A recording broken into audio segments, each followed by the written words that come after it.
Hey, what's up guys? This is Foyam again, back with a new Minecraft Dungeons video.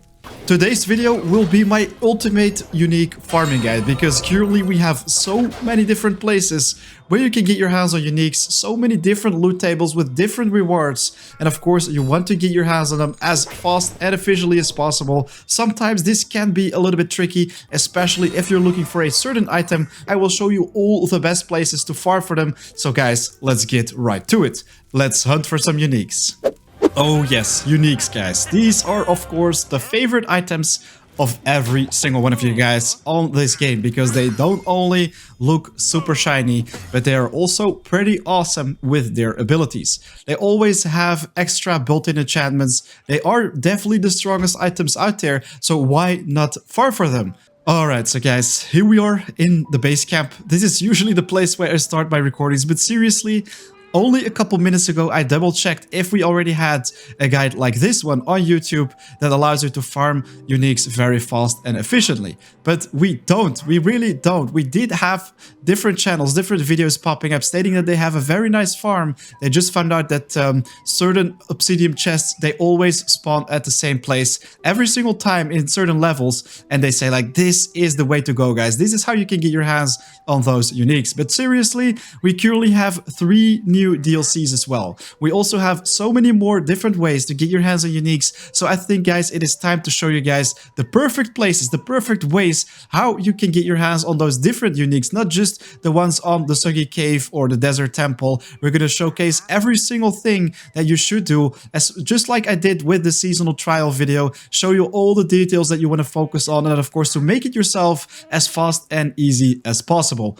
So yeah, we can just talk about every single level right here with all the different loot tables. That is going to take a very long time for both the mainland and the island realms. But really guys, I think it's going to be way better to show you guys every single level on one single map with their respective loot tables, the chances to find the most powerful items right there, and of course also the obsidian chest. So here you have it guys. The entire mainland is gonna be of course something that you can just pause and check out which places you want to farm for.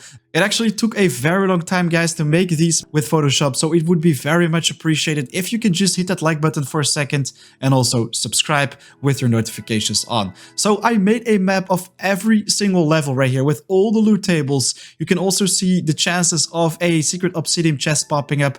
This is not exact math, these are like statistic drops for me. Some places do have a very small chance of finding them, but some actually have multiple secret obsidian chests. I also covered them in a different video, so if you want to check that one out, it's going to be in the top right of the screen. So these are currently all the different locations that you can find in Minecraft Dungeons, and which ones of them are the best to farm for. I think a very awesome addition to this guide would be a tier list of every single melee weapon, every single ranged weapon, of course also every single piece of armor and all the artifacts in Minecraft Dungeons. So those will be made in the coming days. I will also add them to the channel very soon. But really, you also not just want to know where, but also how. Because some of you guys, you just keep farming on the highest apocalypse difficulty levels, and this of course makes the game very challenging. You can get your hands on very powerful items with very nice power levels, but seriously, you can also just put the difficulty slider down a little bit. For example, when I go for speedrunning, I take it on Apocalypse level 7 plus 10 to, let's say, Apocalypse level 7 plus 15. This actually makes the level a lot more doable, a lot easier, and you will still find those items with 3 enchantment slots. All you have to do afterwards is just upgrade them at the blacksmith and get them to the maximum power level, which is currently 169. You can even put the slider all the way to the very lowest difficulty on Apocalypse if you want to do that to farm even easier. But really, I think 10 to 15 will be just fine if you are already on a high power level.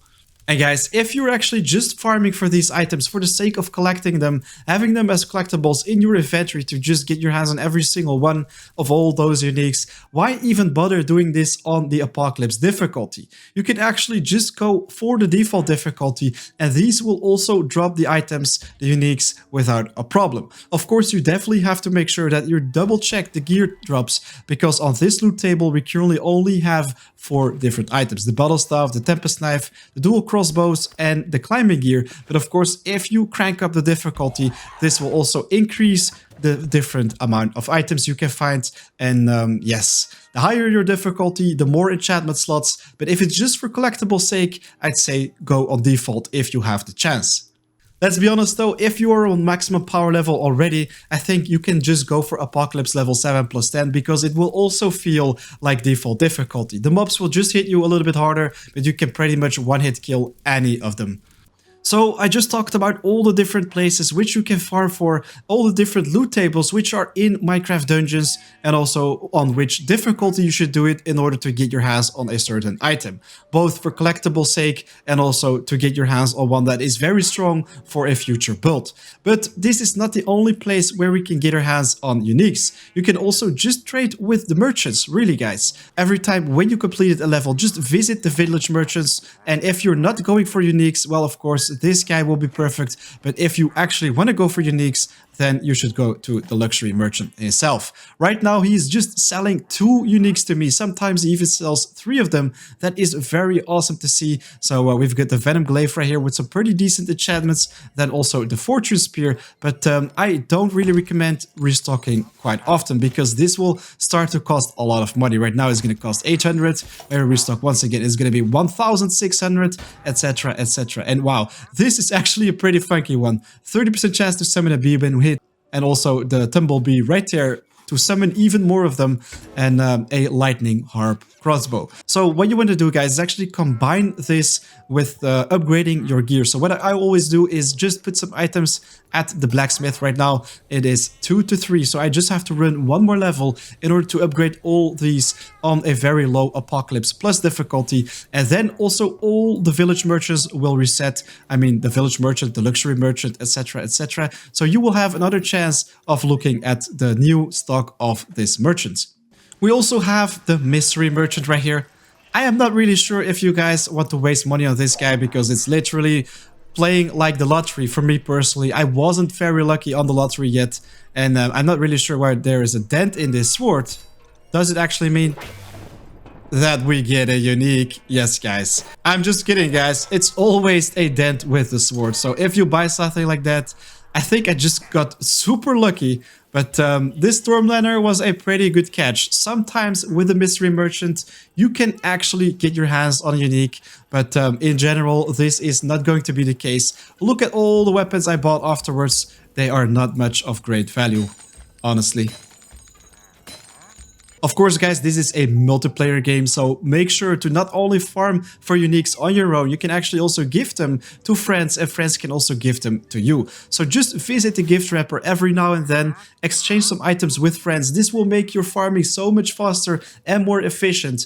Actually, if you're quite new to this channel, you don't even know about our Discord. I currently have a Discord with over 1,400 people in there. They are willing to trade, so definitely go and visit the trading channel because this is a place where many different people will exchange very awesome, powerful items with you if you have something to offer as well.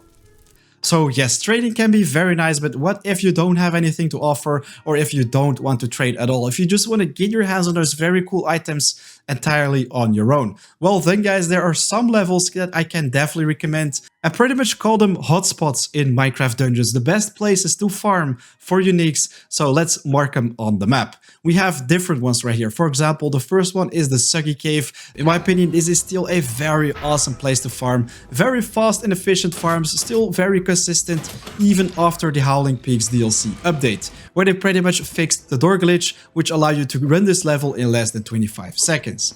Right now, it's still very doable. You can do it in like 1.5 minutes, very consistently. So at the end of this level, you will have a guaranteed obsidian chest popping up, and before that, you're gonna have to do a couple rooms. 75% of the chance these rooms will be skippable with a very simple feather jump, but just one time, it is not going to be possible. Then you're gonna have to tackle some mobs, but really it is definitely worth it to farm for that obsidian chest, because you will find both the fighter's bindings, the Evocation Robe family, the twin axe, the daggers, so many different nice items in here that it's so much worth farming on. Next up, we have the Creepy Crypt. I think this is such an awesome place because you can have many different chests spawning in there, many different secrets, so this will allow you to get over 20 to 30 chests in one single run. You will be able to get your hands on so much loot in a very short time. And the loot table is actually pretty cool. We have the diamond sword, the diamond pickaxe, but also archer's armor, as well as the splendid robe popping up right here. And you can also find some pretty neat speedrunning artifacts like the boots of swiftness and the ghost cape. So if you want to hunt for a lot of treasure, this is the place to be. Then we also have Arkhaven, in my opinion, one of the best levels out there as well, because you can run through it super fast, just like the Soggy Caves, and the loot table is also quite decent. We will have the Guardian bow, some scythes, some Soul Hunter crossbows, and pretty neat pieces of armor like the hero's armor, and the artifacts are also quite funky if you want to do different cool builds. Then we also have the Desert Temple, and this one is pretty cool because you will be able to get your hands on a secret obsidian chest quite frequently and also very early in the level. It will allow you to farm for all these items in the loot table, but then again, I think the items in this loot table aren't fantastic, or if you of course are dedicated to go for those, I definitely suggest you to go for the lower temple instead, because this place works just like the creepy crypt, because you will be able to find so many different chests on this level. Actually, even golden chests, so that makes it even better. And the cool thing is, most of the times they will be very close to each other. So what you're gonna do in this level is pretty much go to the lowest level of the lower temple and get to the cellar pretty much and go all the way to the end, speedrun in this location, and you will find one chest after the other. Great stuff for unique farming as well.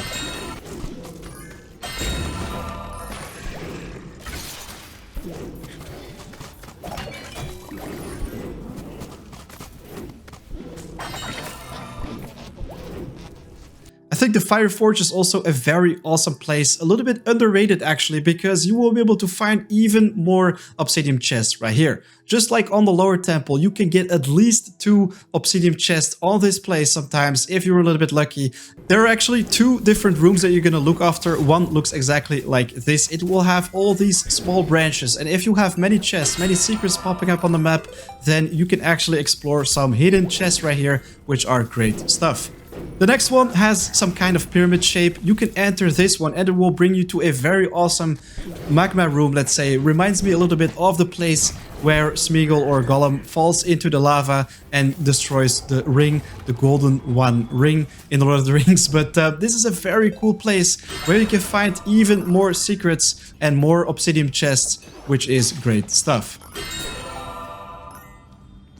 Then we have the high block halls. This one isn't anything special, but you will be able to find an obsidian chest on this one every single time if you run it. It is a little bit tucked away further in the level though, but if you're looking for a harp crossbow, I think this is definitely the place to be, because your chances will be quite high if you constantly farm for this chest. And then, last but not least, we also have the secret cow level. I'm not really sure why I'm mentioning this one, because the gear drops aren't fantastic, but still, you will be able to run through this level very, very fast. In less than a minute, really, if you're reducing the Apocalypse Plus difficulty a little bit, or if you're using a very overpowered one-hit kill build against bosses. With some dynamo, with some torment quivers, you will be able to take down that monstrosity in no time, and you can still find some pretty cool unique items like crossbows, claymores, and also scythes. So those were pretty much all the hotspots on the mainland of Minecraft Dungeons.